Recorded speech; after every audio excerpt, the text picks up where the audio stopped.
নতুন ভিডিওতে আপনাদের সকলকে স্বাগত। তা এই হচ্ছে বাঙালি পাবলিক পুষ্পা সং, যেটা আজকে বেরোবার হওয়ার কথা ছিল 5টা 4 নাগাদ। আশা করি আমার মতো আপনারাও হয়তো এই গানটা শোনার জন্য ঠিক ওই টাইমে বসে গেছেন।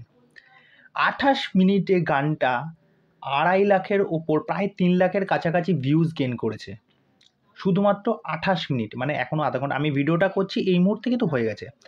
দেবশ্রী প্রসাদ গানটা লিখেছে, গানটা গেয়েছে হচ্ছে নিকাজ আজিজ আর হচ্ছে মিকা সিং। হিন্দির ক্ষেত্রে বলছি, অন্যান্য ল্যাঙ্গুয়েজে তো বেরিয়েছে, বাংলায় বেরোনোর কথা ছিল, বাংলায় এখনও গানটা আমি শুনতে পারিনি।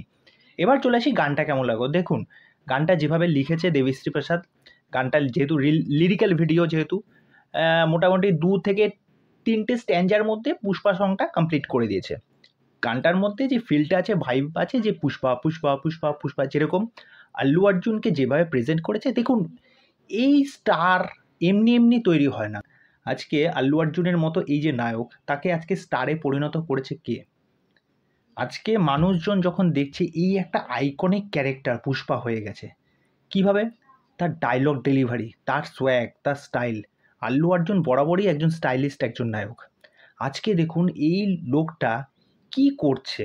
শুধু তার ইন্ডাস্ট্রি না, আমাদের হিন্দি ইন্ডাস্ট্রি, বাংলা ইন্ডাস্ট্রি, যে কোনো ওভার ওয়ার্ল্ডে সব জায়গায় রাজত্ব করে বেড়াচ্ছে। মানুষ অপেক্ষা করে আছে পুষ্পা নিয়ে। এবার চলে আসি গানটা কেমন হয়েছে। গানটা দেখুন মোটামুটি আমার ঠিকঠাক লেগেছে, হেডফোন দিয়ে যখন শুনছি ঠিকঠাক লেগেছে, প্রেজেন্টেবল। যেরকমভাবে 1 মে আজকে labour day, international labour day, তা সেই হিসাবে তারা এই দিনটাকে চুজ করেছে। ফার্স্ট অফ অল এটা খুব বুদ্ধির কাজ, কেননা পুষ্পার যদি স্টোরি লাইন আপনারা দেখেন, ভালো করে লক্ষ্য করেন, যে পুষ্পা কিন্তু ওরকম গ্রাউন্ড লেভেল থেকেই উঠে এসেছিল। আস্তে আস্তে আস্তে সে তার নিজের রাজত্বটা একটা জায়গায় নিয়ে যায়। এবার সে রুল করবে। দেখবেন যখন লাস্টে পুষ্পা সিনেমায় ওই যে যখন বলল তোর ব্র্যান্ড কি, তোর তো বাপ মার, তোর তো বাবা ঠিক নেই, তোর তো নাম গোত্রের ঠিক নেই, ওই যে হাতটা কেটে দিয়ে ওই হাতটা কাটা অবস্থায় পেছনে যে ছাপটা লাগালো, ওই ছাপটা কিন্তু দেখবেন এখন প্রত্যেকটা ওই গানের পোর্শনে দেখবেন প্রত্যেকটা শার্টের পেছনেই হাতের ছাপটা রয়েছে। ইভেন দেখবেন গানের মধ্যে একটা কয়েন দেখা যাচ্ছে, সেই কয়েনের মধ্যেও কিন্তু ওই হাতের সিম্বলটা রয়েছে। এবার মনে হয় এই সিনেমার মধ্যেও কিন্তু এই যে আইকনিক বিষয়পত্রগুলো, এই যে কয়েন বা জামা, এই যে ব্র্যান্ড বিষয়টা, এইগুলোও কিন্তু থাকতে চলেছে।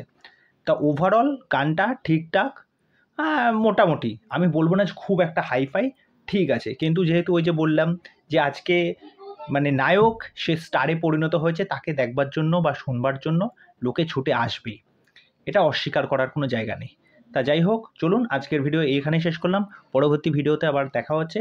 আর চ্যানেলে এসে আমার চ্যানেলটাকে সাবস্ক্রাইব করে দিই। এইভাবে আমার সাথে থাকবেন, পাশে থাকবেন, পরবর্তী আপডেটের জন্য অপেক্ষায় থাকবেন। নমস্কার।